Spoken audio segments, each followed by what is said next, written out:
अर्जुन ने देखा, सिर्फ शरीर को नहीं देख रहे हैं, पूरी घटना को समझ रहे हैं, ये क्या हो रहा है। अर्जुन की दृष्टि अपने गुरुजनों और संबंधियों को देख रही है और कृष्ण की दृष्टि अर्जुन की दृष्टि को देख रही है। मुझे तो प्रतीत होता है कि कृष्ण की धड़कनें भी तेज हो गई होंगी।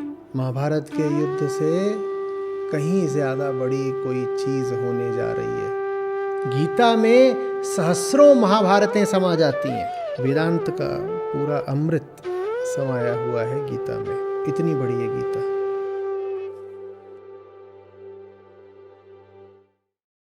नमस्कार आचार्य जी। जो सवाल मैं पूछना चाहती थी वो मुझसे पहले किसी दोस्त ने ही पूछ लिया। एक बहुत गर्व की बात लगती है और हर्ष की बात है कि हमारे जो चैनल है उसके सब्सक्राइबर्स और व्यूअर्स की जो संख्या है वो दिन प्रतिदिन बढ़ती जाती है।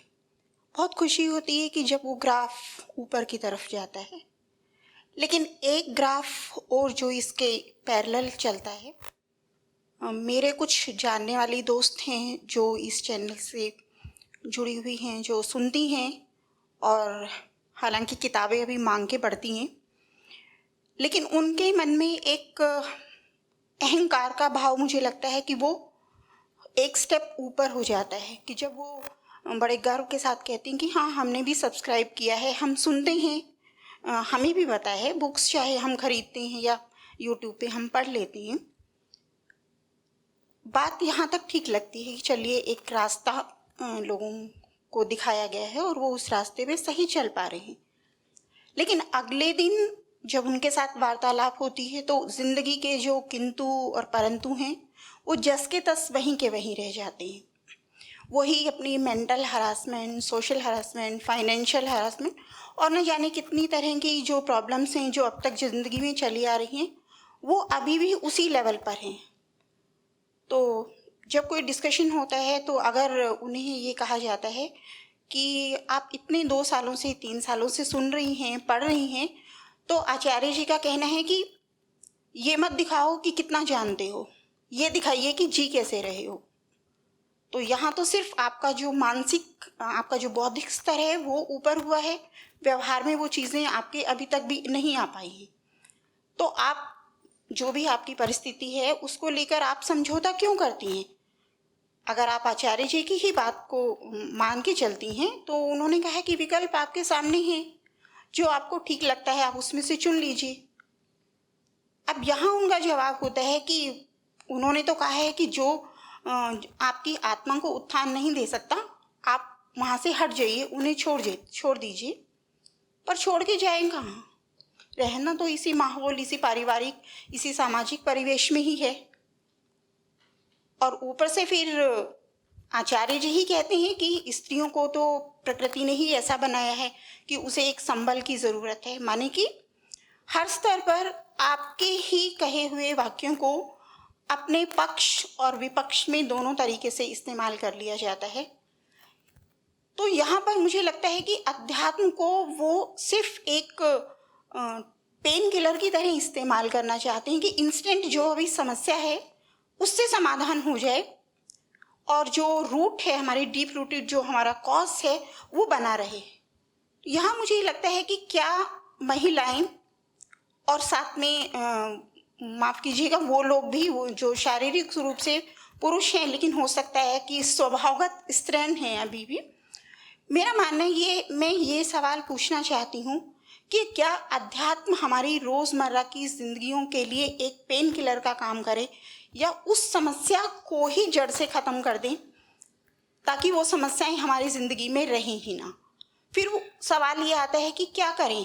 जो विद्रोह, जो हमारे प्रति कुछ भी हरासमेंट है किसी भी तरह का, उसे बर्दाश्त कर लें, करने वाले को माफ़ कर दें या उसके प्रति हम विरोध करें? तीनों में से हमारे पास कौन सा ऑप्शन होना चाहिए? तो इसके बारे में मैं आपसे कुछ प्रकाश चाहती हूँ।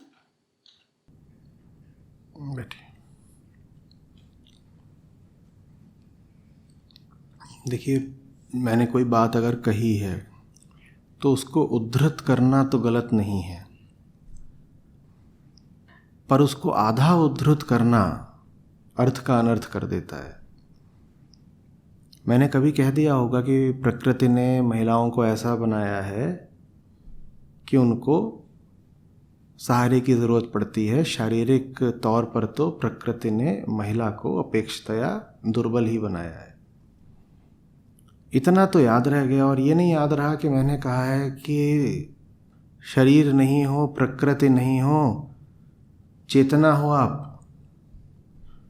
शरीर होगा जैसा होगा, चेतना तो मुक्ति ही चाहती है ना, चाहे स्त्री की हो पुरुष की हो। प्रकृति ने आपको कैसा बनाया है ये बात याद रह गई, लेकिन प्रकृति के पार जाना ही चेतना का लक्ष्य है, ये बात याद नहीं रही।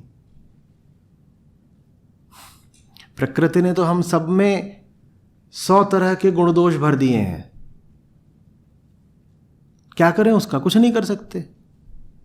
स्त्रियों में स्त्रियों वाले दोष भर दिए हैं, पुरुषों में पुरुषों वाले दोष भर दिए हैं। उसका क्या करें? प्रकृति ने बनाया है ऐसा, माँ है उसने बना दिया ऐसा। मैं उसके आगे क्या कहा करता हूं? मैं क्या कहता हूं? प्रकृति ने तुम्हें जो कुछ भी दिया है, तुम्हें उसी का उपयोग करके उसका उल्लंघन करना है, तुम्हें आगे जाना है, बियॉन्ड। अब वो बियॉन्डनेस वाली बात देवी जी लोग सब दबा गई। जो बार बार मैं बोलता हूं, आगे जाओ, बंधनों को जानो और फिर उनका उल्लंघन कर दो, तोड़ दो। वो बात बिल्कुल पचा गई। ये चीज ठीक नहीं है। अब आप जो कह रही हैं कि क्या करें अगर घर में ऐसा माहौल हो वगैरह, देखिए इसकी कोई निश्चित सी एक दवाई नहीं हो सकती। आप चिकित्सक के पास जाते हैं, कोई चीज़ ऐसी भी होती है जिसमें वो कहता है ठीक है आप कल ही आ जाइए, आपकी एक छोटी सी सर्जरी है मैं कर दूंगा, खेल ख़त्म, उसके बाद आपको चिंता करने की कोई ज़रूरत नहीं है, 20 मिनट का ऑपरेशन है बस, कोई छोटी सी गांठ है मान लीजिए शरीर में कहीं, और निकाल के ख़त्म कर दूंगा। और ऐसी भी चीज़ें होती हैं जिनकी दवा 6-6 साल चलती है, और ज़रूरी नहीं कि जिस चीज़ की दवा 6 साल चल रही हो कोई बहुत गंभीर ही मसला हो। वो कोई साधारण सा त्वचा रोग भी हो सकता है, लेकिन क्रॉनिक है, वो चल रहा है, 6-6 साल उसकी दवाई चलेगी, तब जाकर के कुछ उसमें सुधार आता है। तो इसमें कुछ बताया नहीं जा सकता कि अगर जीवन में लोग हैं जो परेशान करते हैं तो उनका करना क्या है। ये तो आपकी अपनी ललक पर निर्भर करता है, समझ पर निर्भर करता है, मुक्त हो जाने की कितनी गहरी आकांक्षा है इस पर निर्भर करता है, दूसरे व्यक्ति से संबंध में गहराई कितनी है इस पर निर्भर करता है। नहीं तो एक टका सा जवाब तो ये हो सकता है कि कोई बहुत परेशान कर रहा है तो बाहर निकलो, छोड़ो, क्या कर रहे हो। लेकिन ये टका सा जवाब बहुत काम का नहीं होता, क्योंकि बहुत बार ऐसा भी होता है कि वो जो दूसरा व्यक्ति है जो आपको परेशान कर रहा है, हो सकता है उसमें सुधरने की, बच जाने की संभावना हो, हम उस संभावना को भी खारिज नहीं कर सकते ना। तो इसमें बहुत सारी बातें होती हैं, कई वेरिएबल्स होते हैं, उनको सबको दिमाग में लेकर के काम करना होता है, लेकिन नीयत यही रखनी होती है कि कुल मिलाकर के मुझे सफाई चाहिए, शांति चाहिए, मुक्ति चाहिए। और देखिए ये वाली बात कि आचार्य जी ने बोला कि जहाँ मन साफ ना होता हो उस जगह पर नहीं रहो, ये बात बिल्कुल है। और हमें ये भी दिख गया है कि हम जिन जगहों पर हैं, जिन रिश्तों में हैं, वहाँ मन गंदा ही गंदा होता रहता है, लेकिन छोड़ के जाए भी तो जाए कहाँ, रहना तो यहीं पर है ना। इस बात का किसी के पास कोई जवाब नहीं हो सकता, इसका कहीं कोई जवाब नहीं है। न किसी ग्रंथ में है, न किसी गुरु ने दिया, न मेरे पास है।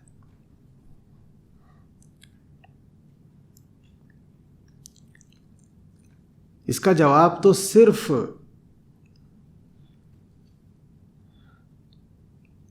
आपकी मुमुक्षा दे सकती है। ललक कितनी है, भीतर कितनी जोर से आग धधक रही है, सिर्फ वहां से जवाब आ सकता है। क्योंकि उस जवाब को जीना तो आपको पड़ेगा ना। गुरुजी आपको बोल दें कि नहीं नहीं, जो चीज़ गलत है उसको आज ही खत्म करो, नया जीवन शुरू करो। गुरुजी सिर्फ बोल देंगे, ये सब करेंगे आप, और ये सब करा आपने, और करके उसको झेलने का आप में मादा ही नहीं है, तो भुगतना भी फिर आपको ही पड़ेगा। नहीं,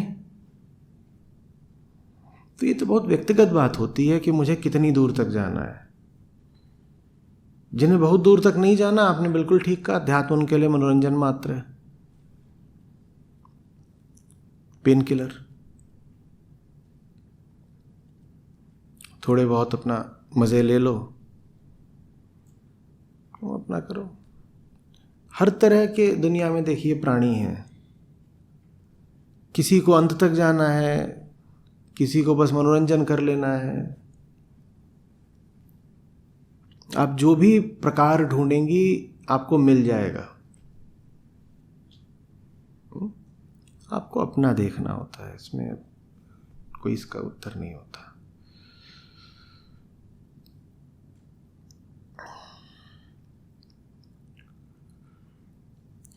रहना तो यहीं पर है। मैं ठीक है, मैं नहीं कह रहा हूँ वहाँ नहीं रहना है, मैं नहीं कह रहा हूँ कि घर तोड़ दीजिए, उठ के कहीं और चले जाइए, पर ये तो बताइए ना, जब आपने कहा यहीं पर रहना है, तो आपके दिमाग में गणित क्या चल रहा था? रहने और रहने में अंतर होता है। रहने और रहने में अंतर होता है ना। एक होता है कि यहीं पर रहना है क्योंकि प्रेम है, एक होता है यहीं पर रहना है क्योंकि स्वार्थ है। वहीं पर क्यों रहना है बताओ? आप कहीं पर स्वार्थ के कारण रह रहे हो, तो विकल्प बस यही नहीं होता कि अब वहां रहो ही मत। आप किसी जगह पर स्वार्थ के कारण रह रहे थे, और मैंने कहा स्वार्थ के कारण कहीं भी मत रहो, तो क्या मैंने सिर्फ ये कहा कि उस जगह को छोड़ दो,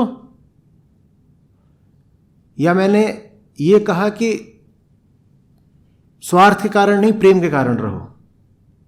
बोलो। पर जब मैं कहूंगा कि जहां पे तुम स्वार्थ या भय के कारण रह रहे हो वहां मत रहो, तो आप ऐसे प्रदर्शित करेंगे जैसे कि मैंने कहा है कि वो जगह ही छोड़ दो।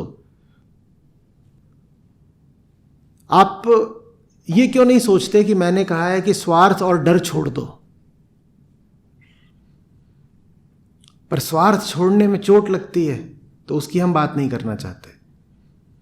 ज्यादातर लोग जिन भी जगहों पर फंसे हुए हैं, घर, नौकरी, व्यापार, रिश्ते, वहां पर इसलिए थोड़ी फंसे हुए हैं कि बड़ा प्रेम है इसलिए फंसे हुए हैं। प्रेम फंसाता है क्या किसी को? फंसे आप इसलिए हैं क्योंकि डरते हैं या स्वार्थ है? फियर एंड ग्रीड के अलावा क्या होता है जो आपको फंसा ले चूहेदानी में?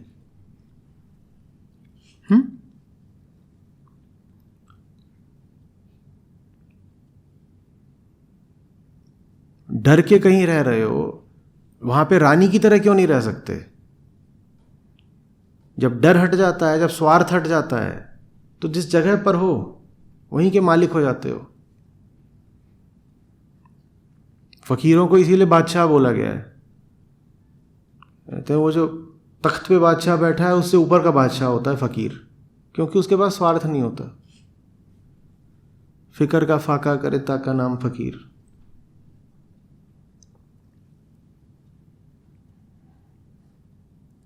आप रह लीजिए अपने ही घर में, बेशक रह लीजिए।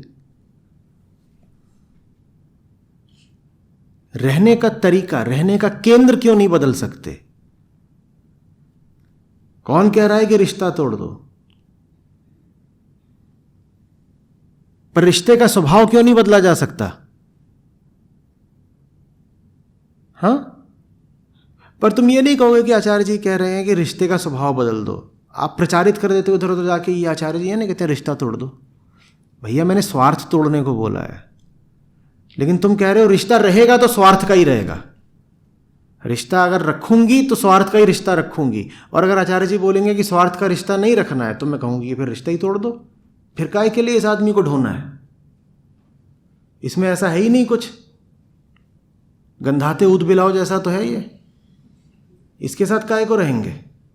एक ही चीज इससे मिलती थी, महीने का बधा बधाया रोकड़ा। अगर आचार्य जी कह रहे हैं स्वार्थ का रिश्ता इससे रखना ही नहीं है, तो फिर काहे को इससे रिश्ता रखेंगे? मैं कह रहा हूं प्रेम का रिश्ता नहीं हो सकता क्या?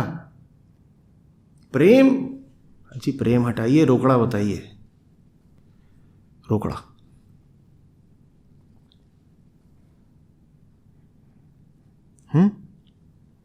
अभी मेरे साथ अन्याय हो रहा है कि नहीं? कह रहे घर तोड़वाने की बात कर रहे हैं, मैं स्वार्थ तोड़वाने की बात कर रहा हूं। मुझे तुम्हारे घर पे बुलडोजर चला के क्या मिलेगा?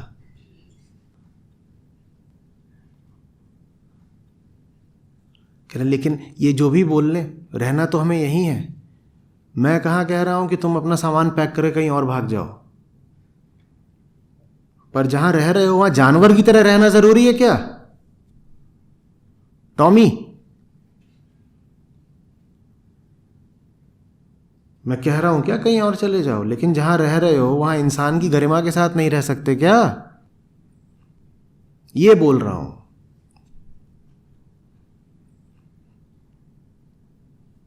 गलत बोल दिया?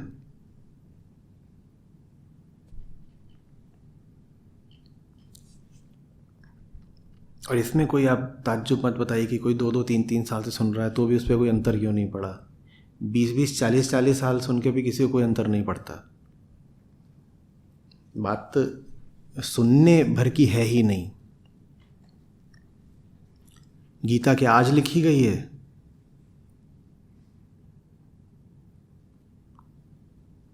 तो कृष्ण की बात तो सदा से उपलब्ध रही है।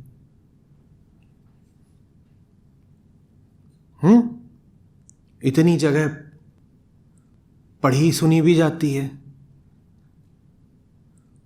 उससे, लेकिन भला कितने लोगों का हो पाया? बहुत ऐसे भी लोग हैं जो आजीवन गीता पाठ करते रह गए, फिर भी उनको कुछ नहीं मिला। बात आपकी नीयत की है। कृष्ण भी आपकी नीयत की प्रतीक्षा करते हैं। आप जब चाहोगे सिर्फ तभी आपको गीता से लाभ होगा। आप गीता को भी अन्यथा अपने मनोरंजन का साधन बना सकते हो। तो ये कोई तर्क नहीं हुआ कि ये कौन से हैं, इनको तो वो 2 साल से सुन रही हैं लेकिन उनको कोई फायदा तो हुआ नहीं। 200 साल में भी नहीं होगा। क्यों होगा? क्यों होगा?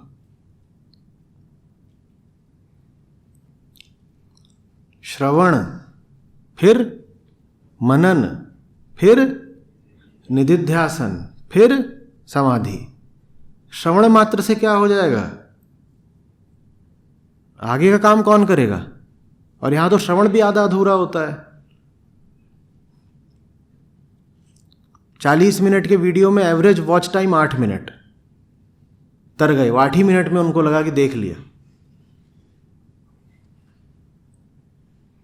श्रवण भी कहां हो रहा है पूरा? या पूरा वीडियो चला भी दिया है तो ऐसे अपना चला दिया है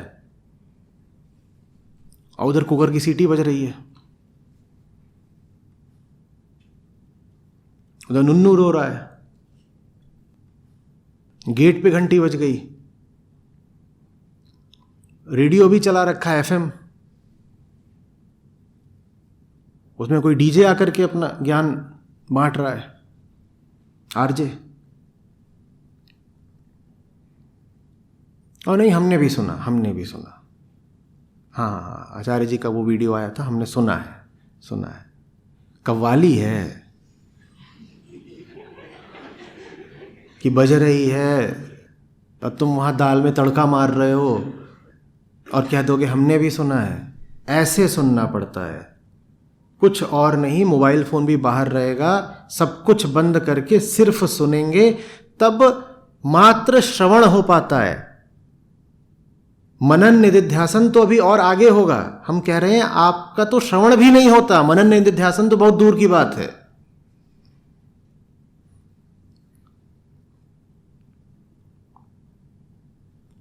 ये बातें अभी आप जैसे सुन रहे हो, ये बातें रिकॉर्ड हो रही हैं, वीडियो में जाएंगी, वो वीडियो वाले ऐसे ही सुनेंगे जैसे आपने सुनी।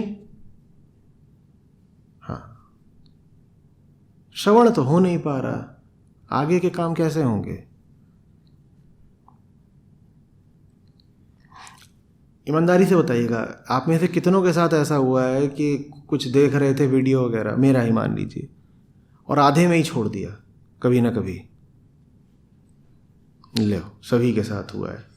अब यहां आधे में छोड़ के दिखाओ।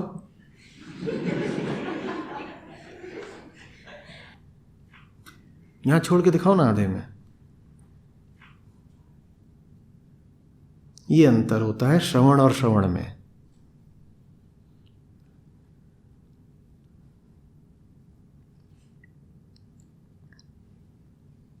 YouTube क्या है? YouTube वैसा है जैसा सांत्वना, बेचारे यहां आ नहीं पाए तो चलो रिकॉर्डिंग ही देख लो। ऐसा है कि जैसे पार्टी हो गई हो और जो उसमें आ नहीं पाए उन्हें तस्वीरें भेजी जाएं, उन्हें क्या मिलेगा? बढ़िया बना है हरा भरा कबाब, जो पार्टी में आए थे उन्होंने खा लिया, बाकियों को वीडियो भेजा गया YouTube पर, उन्हें क्या मिला है? माखन माखन संतों ने खाया, छाछ जगत बपरानी। जिनके पास इतना समय नहीं, इतनी निष्ठा नहीं, इतने संसाधन नहीं कि सामने आकर बैठें, उनको YouTube रूपी सांत्वना दे दी जाती है, कंसोलेशन। लो बेटा तुम ये रख लो, फोटो देखो, फोटो स्वादिष्ट है ना? हाँ बहुत बढ़िया है, फोटो देखो। वो फोटो से स्वाद लेते हैं भोजन का। वो भी आधा अधूरा। तो अभी मनन निधिध्यासन दूर है। श्रवण भी, पहली बात तो 40 मिनट के वीडियो में 10 मिनट, वो भी कुकर की सीटी के साथ, वो भी सामने ना बैठ के, स्क्रीन के सामने बैठ के। तो क्या सुन रहे हैं? बिल्कुल आते हैं लोग, आएंगे आचार्य जी आपको 3 साल से सुन रहा हूं। तो मैं बस ये जानना चाहता था कि अगले जन्म में, जैसे अभी मैं ना बड़े ही लालची किस्म का हूं और बहुत कामुक प्रवृत्ति का हूं, तो अगले जन्म में मैं कुत्ता बनूंगा कि बिल्ली? ये वास्तव में हुआ है, महोत्सव में हुआ है। ये 3 साल से सुनने के बाद आए हैं और ये मुझसे पूछ रहे हैं कि अगले जन्म में कुत्ता बनेंगे कि बिल्ली। किसी ने आचार्य प्रशांत को 2 दिन भी सुना हो तो भली भांति जान जाएगा कि ये अगला पिछला जन्म, पुनर्जन्म, आत्मा, जीवात्मा, इसको लेके क्या बोला है मैंने। ये साहब दावा कर रहे हैं कि 3 साल से सुन रहा हूं, इन्होंने ऐसे ही सुना है। वीडियो चला, उधर फट से नन्नू ने पॉटी कर दी, वो एक हाथ से पॉटी साफ कर रहे हैं, कान में भी पॉटी घुस गई, और क्या सुनेंगे वो?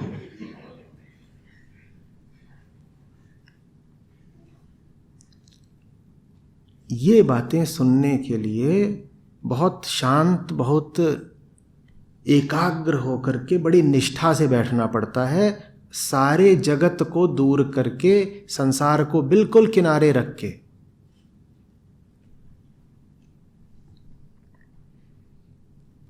ये तब जब स्क्रीन के सामने बैठे हो, और स्क्रीन पर सुनते ही कही गई बात का प्रभाव 1/10 रह जाता है। 1/10 भी आपको मिल पाए, उसके लिए आवश्यक है कि पूरी निष्ठा और शांति, एकाग्रता से सुने। और 1/10 की जगह 10/10 सुनना है तो सामने ही आके बैठना पड़ेगा। सामने नहीं जाएंगे, संस्था वाले डोनेशन मांगते हैं, फ्री में सुनेंगे YouTube में। हम बहुत चतुर हैं, हम स्मार्ट हैं ना,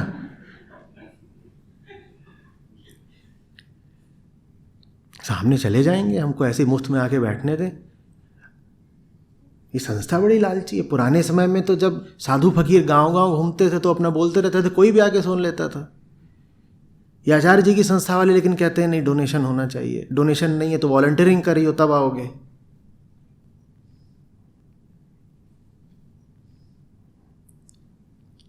तो ठीक है, रखो अपनी चतुराई अपने साथ।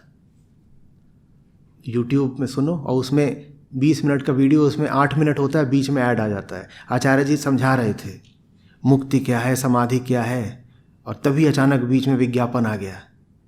ये देखिए नए प्रकार की लॉन्जरी, अब लगा लो समाधि।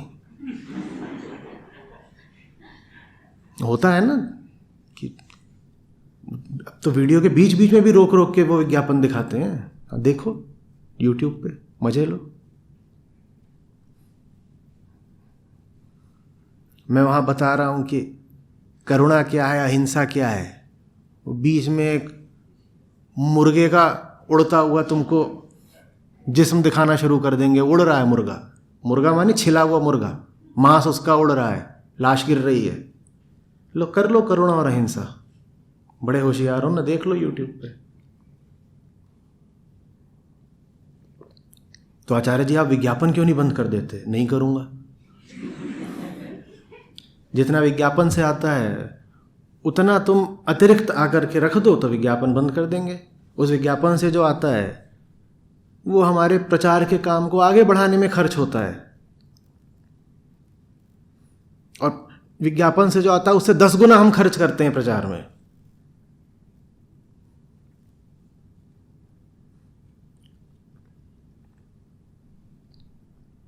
देखो यूट्यूब पर। और बताता हूं, ये उदित खड़ा है, इसने पता है क्या करा है? शास्त्रों पर जितने सबसे ज़्यादा गहरे वीडियो हैं वो सब लॉक कर दिए हैं। अब धीरे धीरे मैं पीछे बढ़ के खुलवा रहा हूँ, एक नया चैनल ही बना दिया है शास्त्र ज्ञान नाम से।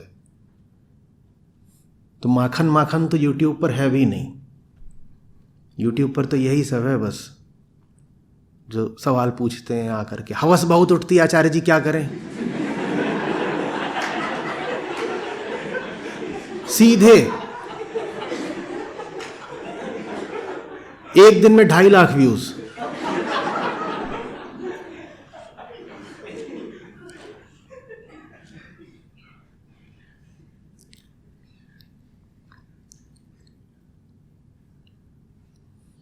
पच्चीसों गीताओं पे, 50 उपनिषदों पे, और न जाने दुनिया का कोई ऐसा महत्वपूर्ण ग्रंथ नहीं होगा जिस पर मैंने बहुत बहुत न बोला हो।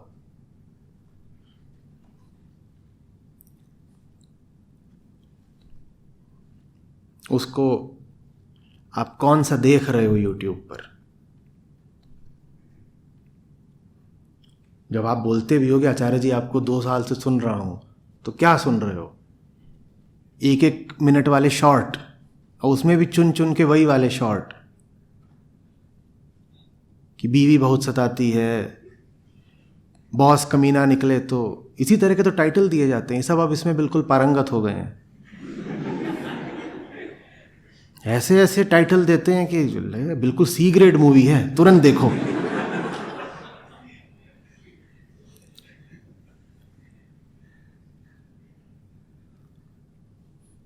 यूट्यूब पे कह रहे हो सुन रहे हो, तो उस पे भी क्या सुन रहे हो? यही सब तो, प्रेम का नाम, हवस का काम, घर घर में पॉर्न स्टार, ये सब बहुत देखा है लोगों ने। 15-15 मिलियन, 40-40 मिलियन तक इनके व्यूज हैं। जो असली वीडियोस हैं वो 200-400 व्यू पे पड़े हैं, वैसे हजारों हैं। जल्दी से प्रभावित मत हो जाइएगा अगर कोई कह दे कि उसने आचार्य जी को 2 साल से सुना है। 2 साल से क्या सुना है? 2 साल से कौन सा वाला कंटेंट सुना है?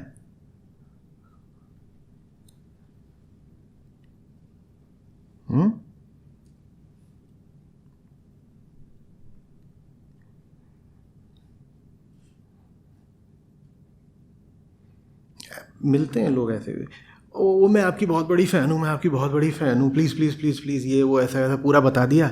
फिर मैं सेल्फी ले सकती हूँ, हाँ ले लीजिए। ये आपका नाम नहीं याद आ रहा।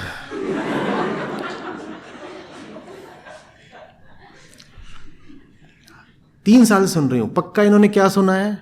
वही जो 1 मिनट वाला मसाला होता है। अब वो 1 मिनट वाला मसाला सुन सुन के इनको लगा है कि इन्होंने सुन लिया।